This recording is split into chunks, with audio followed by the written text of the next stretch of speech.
I find like these pro elite runners I worked with, probably Mm-hmm. because they have the ability to do this, but they rest and recover better than all the rest of us, Yes. you know? Yeah. And it's hard when I would tell, like a mother of 3 who's working a full-time job and training for a marathon to say, you need to sleep, 8.5 hours a day. You need to take this day off. You need to rest here. It's hard, right? You need to decrease your stress load. So just get rid of your kids and quit your job. But so pro athletes fortunately have the ability to do that, but I think they rest and take recovery more serious, which they should, but then the recreational runner. And I wish I could get the recreational runner to just put a little more energy and passion into their recovery, which I think I've done it over the years.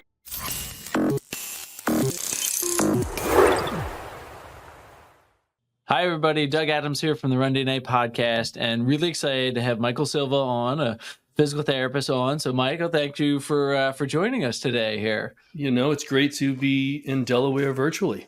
My first time in Delaware. Yes, that's the extent of what most people have here. Not a lot of actual present people in Delaware. So, but I'm going to do a quick intro just for the group, and then we're going to hop into some rapid fire questions just to get to learn Michael a little bit more here. So you've been a PT for about 25 years, right? Yeah, exactly. Yep. And then you ran your own practice for about 20, right? Where was that located? Or where were you there? I was in Massachusetts and Rhode Island. So I had 2 in Rhode Island, 1 in Mass, and I was about to open my 3rd in Rhode Island when I decided to sell and exit. Nice. Congratulations. Thank you. And you had a lot of success really working with an endurance population, became a great local source and even a regional, national, international source for working with runners here. I think this is one of the things that you and I really connected on, working with that elite population with that, which is just, I don't know about you. I just thought it was such a fun part of my career here working at that level. You know what, Doug? Finding my niche in the running world saved my profession. Like I was really jaded, and I was like not having fun working with unmotivated people who didn't want to get better. And like, I was like, I can't keep doing this. And I happened to fall in, and I think we mentioned earlier, I was not originally an endurance athlete or a distance runner. I was a football player, right? And football, basketball, and track, and the sprinter. But I kind of fell into this, started doing endurance sports with my wife, and then fell into the running world, and fortunately had some success at the beginning, and then it just steamrolled, and it built, we used to call my business the Practice the Runner built. And I tell you what, you can't get more motivated clients than runners, man. It is such a fun population to work with. I just have to say, like, our slogan for our clinic, Omega Project here is "Can't stop, won't stop." And that's very true of these athletes here, right? They just, it's part of their being. And if you can make change for them, they are so grateful. And that is such a rewarding position to be in. Right.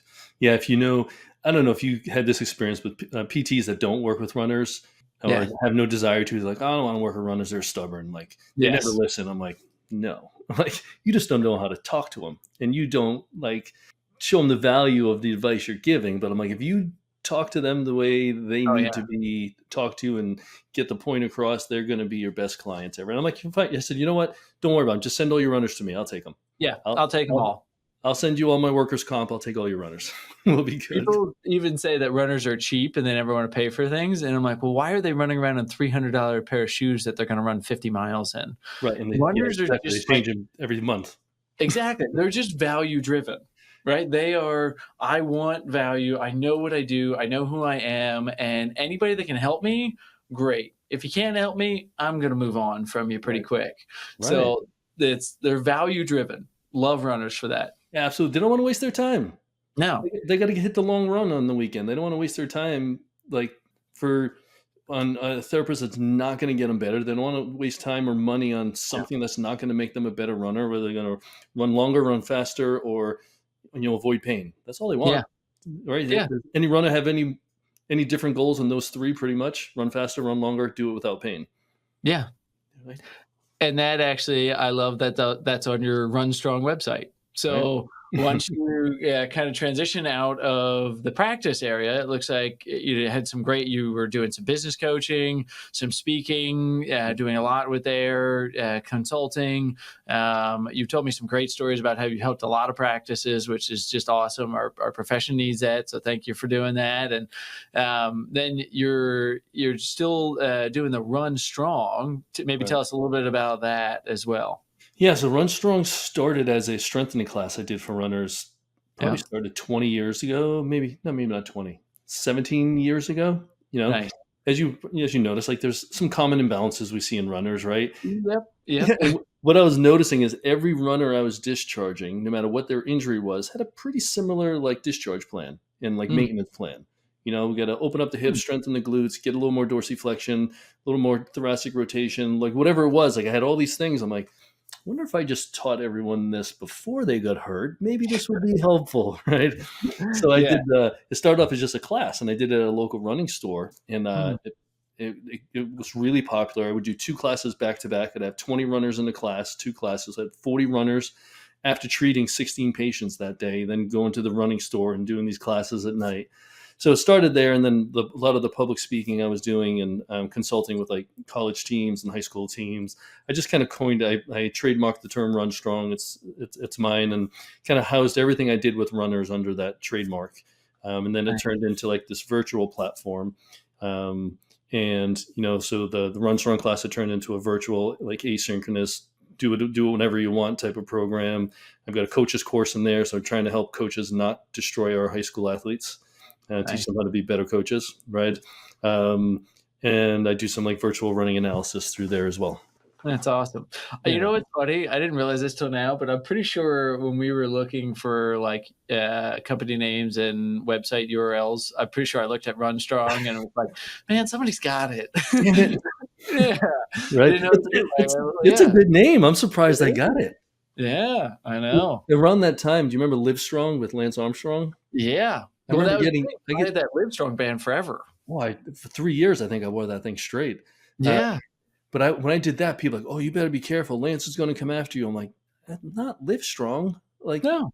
And now, I mean, everything, Boston Strong, this strong. And anytime a tragedy happens, unfortunately, in our country, it's something strong, right? Yes. But thank you. I like the name, and I'm not giving it up. Yeah, there you go. Yeah. Don't even come bidding here. He's sticking with it here. So everyone has a price, Doug. Just going to say that. Everyone does have a price. Yeah, right there. So, well, Michael and I were chatting. We recently met in person for the first time. We had been kind of talking back and forth virtually for a while. And we met at the private practice section conference recently and had some great conversations there. And then we said, let's get a podcast together. Let's find some things to do together, and just really like-minded. And we started talking about tons of different things.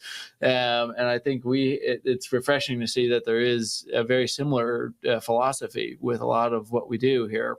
Right. But we came across a topic that is going to be pretty fun to talk about, and I'm excited to hear your thoughts on this. And we're going to talk about what we can learn from the low-tech or more holistic type runner. We were kind of saying that there were a lot of things that we see, and just like you were saying, the discharging, you're noticing common things that everyone needs to work on, or things that we wish we did. And so I want to go into that. So we're going to jump into that in a second. But first, I want to do those rapid fire questions just so that the audience knows you a little bit more before we go into this. So, warm up here for a second. Warm up, ready? Yeah. Runner fashion here. All right, easy one. Why did you become a PT? Like most orthopedic sports medicine PTs, I was hurt a lot as a high school athlete. Spent a lot of time in PT. There you go. Yep, the pretty common story. All right, another rapid fire one. What's your favorite thing to treat? Wow. Yeah, I'm going to say psoas strain. Nice. I haven't gotten that answer before. I figured I'd throw that one at you. Yeah. I was going to say anything below the belly button, but that's just not really specific. Yeah. There's a lot of things below the belly button, but there you go. Okay. All right. I like that one. So, all right, another rapid fire. Describe one thing you would have every runner do if you knew they would actually do it. I would say a side plank, Starfish side plank. Starfish side plank. Nice. Okay. Yeah. All right. I Takes a like lot of that. benefit with that exercise. There is. Yeah. Yeah. I always like a lot of my friend JJ Thomas really convinced me a lot of this too. Like incorporating shoulder into core stability is so important Right. for some of those things for that upper and lower body connection. And that's a great exercise for it. So Exactly. there Yeah. you go. All right. I like that one. Now a little bit tougher ones as we get towards the last two here. What's something that you're most excited about in the field of PT currently? What gets you really excited about the profession right now? All right. The thing that gets me really excited actually got me really scared at first, but learning more, I'm excited about incorporating AI and technology into our field. I feel like 2024 is the year of AI. Oh my That God. is like, we're going to look back on it and be like, that was the year that it just exploded. Right. And at that private practice section meeting, I noticed just how different the room was. That some of these companies that were like small before, and then all of a sudden they had AI, and they were like the big ones throwing the Cirque du Soleil parties at the end of the night. Yes, And they were. Yeah. it was like, okay, all right, Yeah. this is EMR with AI and trying to avoid burnout in PTs. That is, I think, why people are so excited about it. And I think if you use it properly, you can achieve that, right? You can be Yeah. more efficient, avoid burnout. Yep. I always thought it was going to take away from our human connection, which I do not want to ever do in our profession because I think it's extremely important. But I think we can use that to do these mundane tasks and we can get more human connection. I mean, you're going to get me going off on a tangent. So I know that's not the topic of the day. Maybe a little tangent on that, because I 100% agree that a lot of times I'll get some people saying like, I don't want to use technology. I want to be connected with a person. And my response is that the technology lets us spend the time there with it. I was talking to a fairly well-known clinician this morning that does a lot of gait analysis, right? They were just on a big show, and they like blew up after the show, and they just had a ton of people coming in for gait analysis. And we started showing some of the things that we do and how we use the RunDNA app and how we use the technology. And they're like, when we get done a gait analysis, I don't have anything else to do for them. I've got everything done.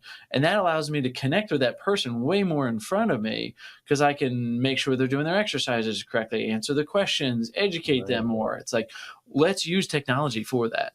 Amen. Absolutely. All right. Now, last one's probably the toughest one here. What's one thing you wish you could create or invent as a PT that would make a huge impact on the field? You can make anything and it would work and it wouldn't cost you money is aside. What would you make? I would make a rapid fire bone stimulator to get rid of all bony stress injuries in 30 minutes or less. 30 minutes or less. Yep. All right. It's like the microwave of bone stimulators. Yeah. The easy button with it. Do you have experience with TechR therapy then for that? Or are you familiar with transfer of energy through capacitive resistance? So this technology exists a little bit there for you here, actually. Okay. When we were talking about favorite things to treat, when you said psoas strains there, recently I used to say shin splints for mine, because they're so easy to fix. Like, it's just, you get to be such a hero for that person, and it's just like really easy. And there's like 5 or 6 things that could be contributing. You get the right one and it's like, boom, they instantly feel better. Right. But I have actually recently found a little secret formula for treating, like, for lack of a better term, the sports hernias. Oh, nice. And that's because like the Bermuda Triangle of injuries, right? Yeah. And well, it's a little bit of like pubis symphysis pain, it's a little bit adductor, it's that. But I was on a webinar the other day kind of talking about this, but we use WinBack for this TechR, and I swear I've had people come in and it is just that, like, it's that microwave version of it, of just getting So what's it called? Maybe it's called I'm writing this down. TechR. So the company is WinBack, and it's transfer of energy through capacitive and resistive. And it is something that for bone stress injuries, for soft tissues, it has been a game changer, just because of the depth that you can really get with some of that. And it actually feels nice when you're doing it too. So that's like, and I just use it as part of my treatment. It's not replace it. It's something I do while I do my manual. So that's awesome. Yeah. So there you go, Winback. Shout out unintended, but Checks that in the mail. yeah. There you go. So, but it's something to like. That's a common thing we see. That question, like something that's going to get rid of pathology quickly or pain quickly, so that we can focus on the other things and say, let's restore movement, let's restore tissue capacity, range of motion, mobility. Like that's what we really want to do. And if you get that stuff out of the way, it makes it so much easier to do the fun part of our job. Right. But isn't the absence of pain the indicator of true, fully functioning 100%? Like, there's nothing else to do, right? Wow, yeah, I want a T-shirt that says that. It just Right. like so that people can egg me when I'm walking around with it. Yeah, Right. exactly. No, it's absolutely not right. Right.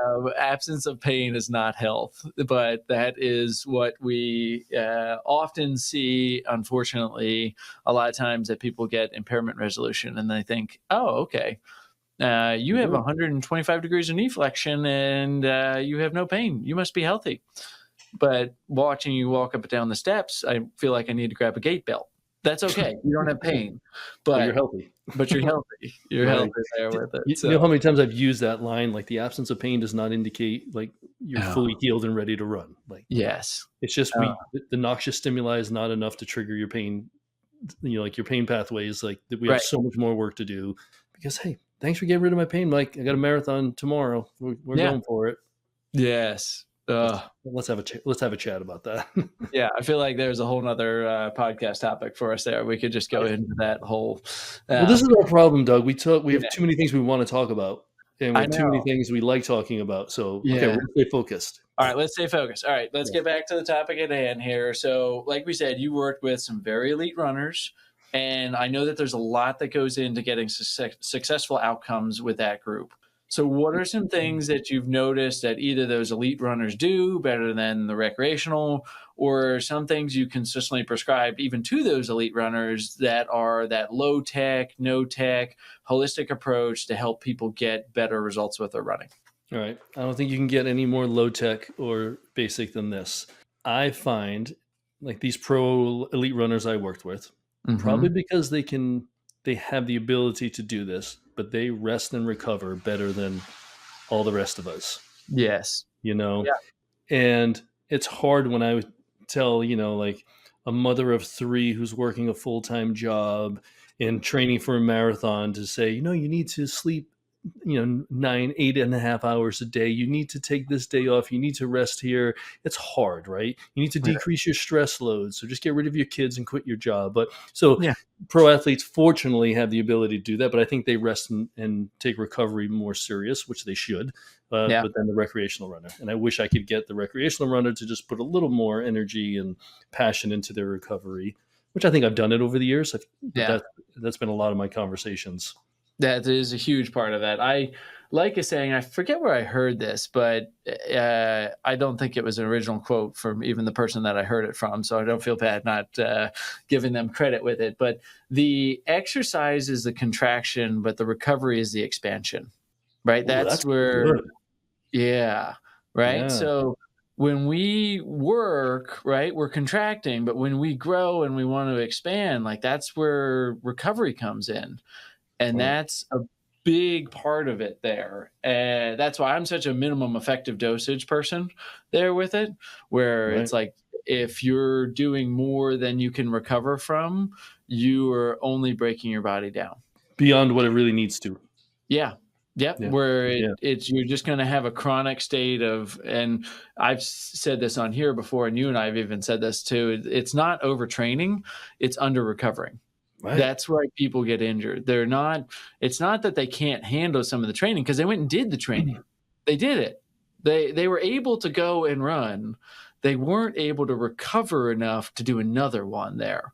Right. But it wasn't that they couldn't do the training. They did it. By definition, it's not overtraining. By definition, it's under recovering.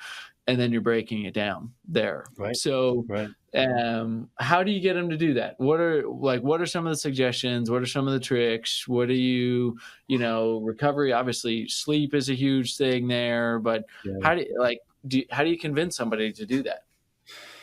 That's a loaded question because everyone's life is so different, and Right. And and there are a select few of the recreational people who do a decent job with it. But for me, it's having that conversation. Like, I wish I had that quote, like running is the contraction and rest is the expansion. Like, I would yeah, just say, like, you benefit from your hard work when you rest. Like, that's when you're gonna maximize the outcome of the effort you put in. So if you're not resting, you're never going to maximize that outcome.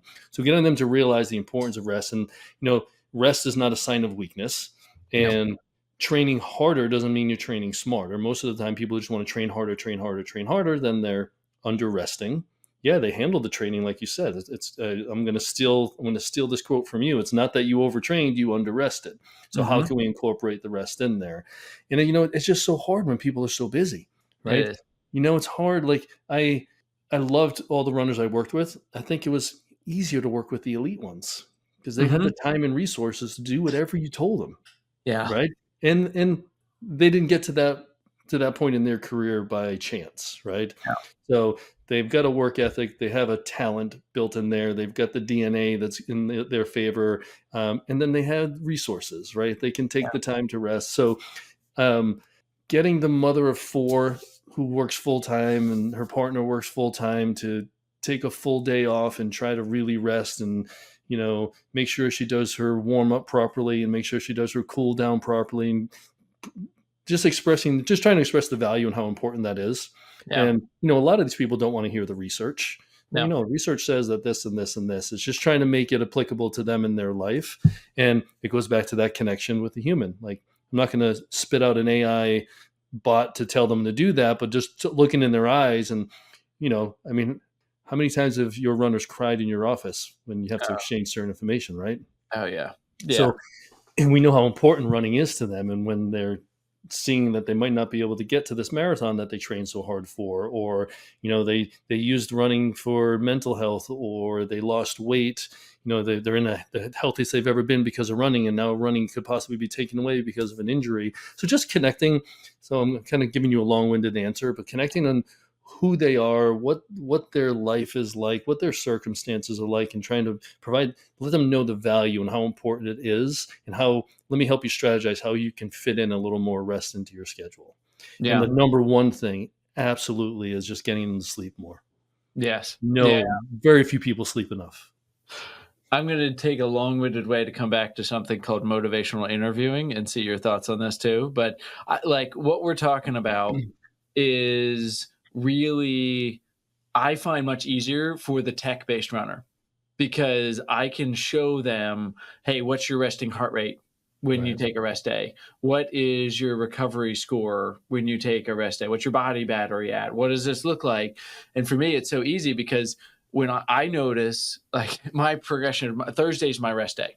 So if you look at charts and I look at mine, it's like, okay, resting heart rate on Friday, 48, Saturday, 48, 49, 50, 51, 52. By the time I get to Wednesday, it's like 53, 54. And I'm like, I'm 10% higher by the end of the week. And then I take my recovery day and it's like, okay, reset. Right. So for the tech-driven runner, I think it's a lot easier here. For the non-tech runner, I think it can be challenging to relate that. So there's two things that I find. The first is the one I mentioned, motivational interviewing. The other thing is testing. One of my favorite lines when working with a learner is, if things keep going the way that they're going, what do you think is going to happen? And just be quiet and just Right. kind of mic drop a little bit. Be like, what do you think? Like, if you just keep doing the same thing, what's going to happen? They're like, oh, yeah, I'm probably not going to be able to run in 6 months from now. Like, I'm going to have to quit running. So, okay. So that's kind of the way to get them into that. And then I'd be curious what you do from this on the coaching side, because in our endurance coaching certification course that we have, we teach a little bit of a systematic way. And again, I'm very tech oriented, but we have some low tech ways to get people to realize the benefits of recovery and appropriate training intensities and those types of things. And I use a 2-mile time trial frequently. I get them to do frequent. I either do a 2-mile time trial or a 2-mile endurance test, and you need a heart rate strap for that one. Yeah. But for the low for the low tech version of it, just doing a 2 mile time trial, just so that they can see that if they are incorporating the things, how it actually helps them. So do you have anything like that like convinces them or shows them that like, hey, this is working for you by taking this? So, I didn't have like a specific test that I used, Yeah. but I love the 2 mile test, and Yeah. appreciate that you shared that. So no, I didn't do anything specific like that. Yeah. And I worked with, if it was a high school athlete, they had a coach, right? Yes. And I'm going to be nice, but there's a lot of not so great high school coaches, right?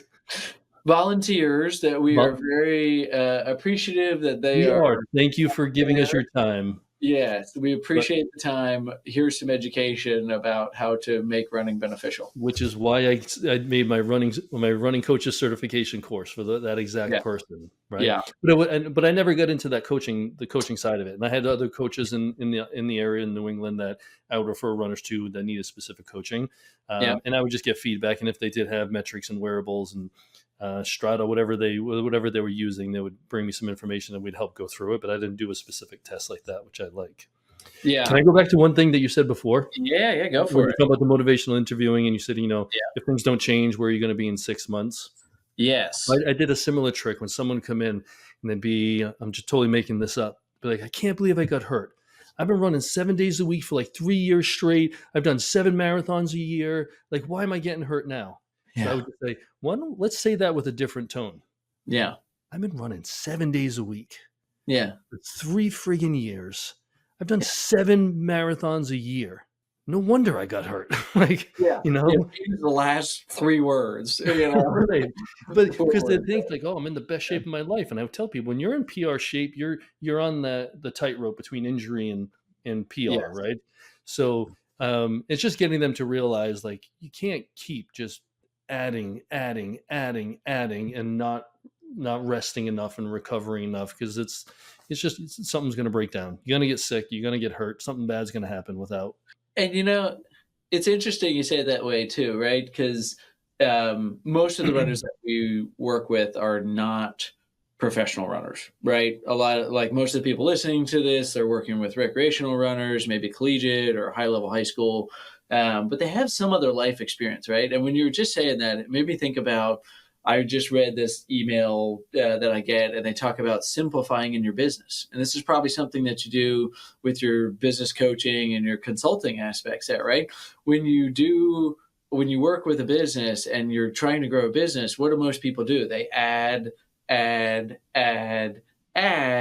instead of like focusing and doing better and it's like, it's synonymous there. So if you got a weekend warrior coming in and you say, hey, listen, if you're trying to grow a business, are you going to just keep adding more elements? Or are you going to try and do better and focus on the things that you're doing even better? So like recover better, eat better, sleep better, like all of those things. Right. Because you can grow or add by subtracting. I used to use an example of like, if I would go to see a nutritionist, and I said like, I eat Sour Patch Kids every meal, 3 meals a day, every day of the week. Are they just going to say, oh, why don't you just throw a little broccoli in there with your Sour Patch Kids? That'll help out, right? Maybe get rid of some of the Sour Patch Kids, right? So growing from like, you can either add a positive or take away a negative type of thing. I think that's what you're getting at, which will help simplify. Yes. And I said, and when people talking about, so I use this example of a bucket, right? Mm-hmm. So in my example, an empty bucket is a good thing, right? So if you visualize a bucket and water's getting poured into the top, right? And water's the training that these runners are doing. And they just, I did 2 sessions today. I did a track workout. I did a long run. I'm doing hills and pouring it in, dumping it in. Sooner or later, the bucket's going to overflow. And I use this as a visual. Like when that bucket overflows, that's when you're going to break down. You're going to get sick. You're going to get hurt. So how can you continue to train without letting that water overflow? So I use the analogy of drilling holes. I'm like, all right, you sleep 8 hours a day, drill a hole in the bucket. I made a really cheesy visual on the computer. It's not very tech savvy, but water's going down. You do a proper tissue preparation before you work out. Tissue's going down. You do your mobility training. You do your strength training. You hydrate. You have good nutrition. You take a rest day. Like all these positive things that we're doing and drilling all these holes and water's pouring out. Now you're recovering more. You're doing all these good things. Now you can add it. So we don't need to add more workouts for you to get better and not get hurt. We need to take away some stuff and add more self-care. I love that, because I've heard the bucket analogy many times, but I've never heard it with the holes, and that those are the things that are going to help you just like pour more water in. Right. I love that. So I did a running camp I used to do every year here in New England.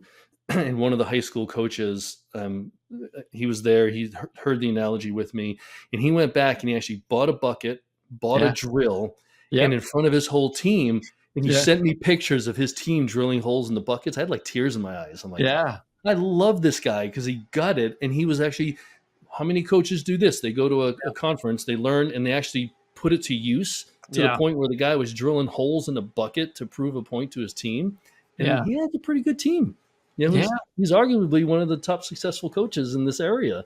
So I was so happy about that. I got through to someone.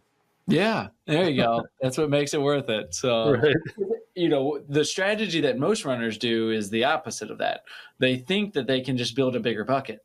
They're like, okay, hey, I'm going to just train more so that my body is ready to handle more of this, right? And so they say, and I would say sometimes even on the therapy side of things, we're also only thinking about building the bigger bucket. Like, okay, let's just make your muscle stronger, right? So we can increase that. Let's switch your shoes out, kind of thing. Like, we're going to make your bucket bigger. But things like even gait analysis, right? I've never thought about it this way, but gait analysis can drill a couple holes in there because we're making giant hole in there, giant holes there, right? So that's going to make each step less impactful. So the water is just going to pour out, and you're never going to exceed it there.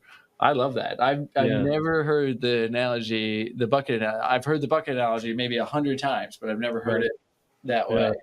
And so maybe I'm going to use, like, speaking of AI, I'm going to use DALL-E to create the actual video content of the buckets and the water coming out, because I did it on Keynote on my MacBook, and this is so bad. And then when I would do my presentations or my talks, I'm like, don't judge my graphics. I'm not a graphic dude, and I'm not going to spend money on graphics, but you'll get the point. But yeah, I like it. I've used it forever, and I think for some people they're like, "Oh, that makes sense." So I hopefully it got through to a few people. Yeah, that's a great one. I know we're gonna share that and get that out there, and you're gonna start getting. I'm gonna send you like a bucket in the mail here, and a drill bit, Ryobi, and a bucket. On that note, I used to present at a massage therapy school every year. Because so they brought me in to talk about how massage therapists and PTs can work close together, and also with my work with runners. And I use that, and every year they would give me a thank you gift, and they would put it in a bucket, and they would put Mike's bucket, and they would just paint holes all around it, and they would just fill it with, like, I don't know, gift cards and things, and like presents as a thank you. Because I never charged them. It was just a fun thing I did for them. So I have all these buckets with all these painted holes in it in my basement. I'm thinking about this analogy even further, right? And now I'm thinking about, like, the types of recovery that you do and the types of things that you can do. Not only the size of the hole, but like certain buckets, almost like there's layers of it, right? You can drill a hole at the base of the bucket with like gait analysis down there and like sleep, but like maybe nutrition's in the middle type thing of like, hey, eating healthy, it's helpful, you know, what you put in is what you get out of your body, kind of thing. And then there's other things like higher up where it's not as important, gimmicky things, right? Of like, oh yeah, I took this or I did that, or like, where does the recovery, we could design a whole thing with this. This is our course here we're talking about. This is our course. Get ready, everybody. I like this. So we could call it the bucket course, but there's certain things that are like, hey, drill it down here. And then there's opposite things that people have. Like maybe somebody has something where somebody's put some sand in their bucket. Right. They have an injury, like they have a fused ankle joint or something. Blocking the holes. It's going to block the holes, or it's going to reduce the capacity of the bucket. And there's certain things that you're going to have to do more holes in the bucket if you've got some sand in the bottom. Right. So I don't know if I told you, like I'm writing a book on foundational health for runners, and a lot of it is about this Nice. bucket theory. I might Nice. have to bring you on as a co-author with me, and we're going to start throwing rocks and sand in the buckets and talking Yeah, about it. there you go. Yeah, I love it because we use that. We like for our businesses, we use the traction method, which is Yeah. like and they talk about that classic experiment where you put the sand in, and if you put the sand and then the pebbles and then the rocks and then the water, it's all going to spill over. But if you Right. put the rocks in first, and Before, yeah.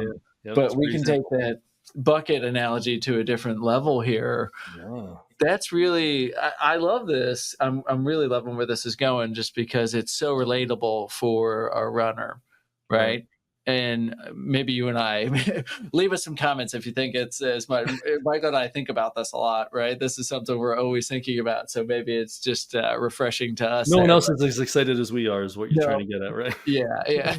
I think they will be, but maybe leave us some comments so that we know if you're in line with the bucket Right. analogy with us there. Well, So you know what, Doug?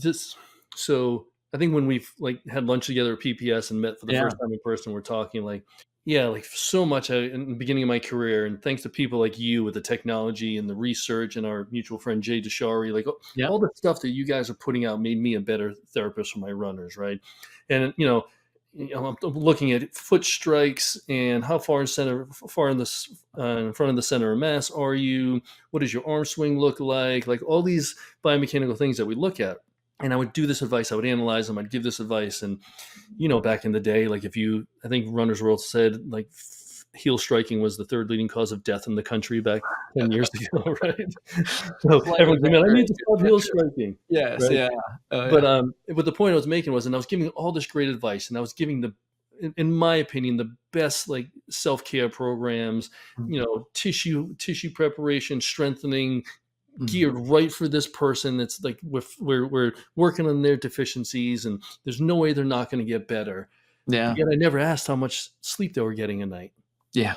I never asked if they actually looked at their pee when they went to the bathroom. Is it look Yeah. like orange juice, or does it look more like water? Right? Like I never get into it. And then even with a female runner, like I got more confident to have conversations about menstrual cycles, because we Oh, yeah. know things are going to change during the cycle, right? Oh, yeah. So I think, and as I got older and I became more of this like holistic hippie, not so technical resource for my runners, I talk more about those things. I still do the geeky stuff like you do, not Yeah. quite to the level you do, by the way.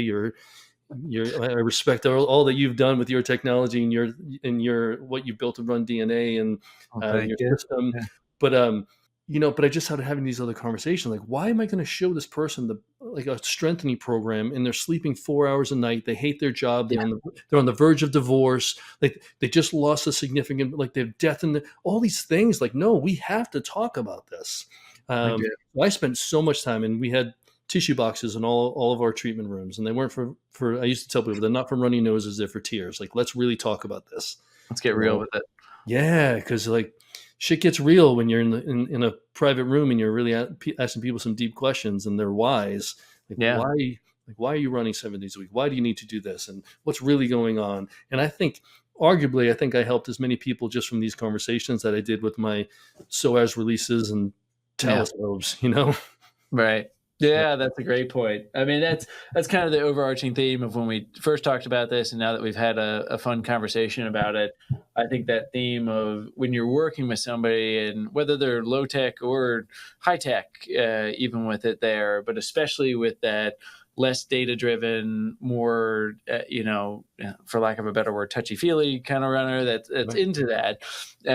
I think the connection and developing the connection, giving them somebody to talk to that's an educated resource on a lot of these things. And maybe you try one or two things that might resonate with them and can make the biggest impact for their life. Where you say, exactly like you just put it so well here, why am I going to give somebody a strengthening program if they're getting 4 hours of sleep a night and they're about to lose their job? That's not going to be successful.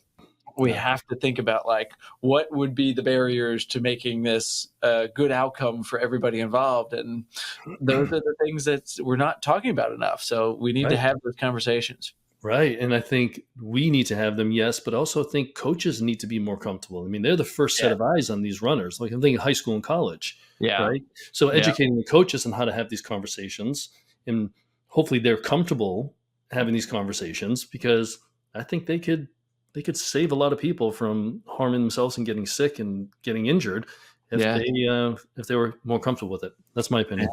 I love it. I love it. So we could probably keep going on a lot of different things. So, but I think we're, if you're open to it, love to have you back for some more conversations. Oh, you kidding? I just got warmed up, man. Yeah, there we go. Love it. Look out for our bucket t-shirts coming out and our bucket course and things. But where can people find you? Where can people get more information? What's the best way to kind of, see some of the content that you're putting out or get in touch with you? So best way with the running part of my world is go to myrunstrong.com. So MYRUNSTRONG.com. That's where I house all my courses. And on Instagram, my handle's at myrunstrong. I'm not too involved on Facebook with that, but it's more just Instagram. And then I'm doing a lot of stuff on LinkedIn, more on the business coaching side. But that's michaeljsilva.com is my website for my business coaching. And email info@michaeljsilva.com. If anyone has any questions or wants to talk about buckets and and how to drill holes in buckets here, right? And at what level we should put certain. We can take this pretty deep here. Yeah, for sure. I love it. Love it. Yeah, it's so fun. And again, I'm going to say something like I kind of glossed over before, but thank you, for all the effort you put into what you're doing, helping runners, and the technology you created. I've seen it online, and I've been on your email list forever, and we've exchanged communication. But actually, watching you demonstrate it at PPS and seeing it, I was like, damn, why did I not reach out to this guy sooner? Especially when I had my practices. It's a different level of gait analysis than I've ever done, and I think I'm thankful for people like you, and keep up the good work. Yeah, well, thank you. I appreciate the kind words, and looking forward to many future opportunities to work together here with this. And thank you again for being on, and thank you all for listening here. Make sure you subscribe, do all those kind of things. Leave us some comments about future content you want to see. Yeah, thumbs up, all that kind of stuff. So, but thanks again, Michael, and looking forward to hearing more from you. Yeah, absolutely. Thanks again. Like what you hear? Leave a review of the show wherever you listen, and don't forget to subscribe so you never miss an episode. RunDNA helps runners and running specialists through education and technology to identify each runner's unique injury profile to avoid setbacks and maximize results. The RunDNA Podcast is produced by Ace Running LLC. The RunDNA Podcast is intended for educational purposes only. No clinical decision-making should be based solely on one source. While care is taken to ensure accuracy, factual errors can occur. Always seek the guidance of qualified medical professionals before making healthcare decisions. Find us online at RunDNA.com.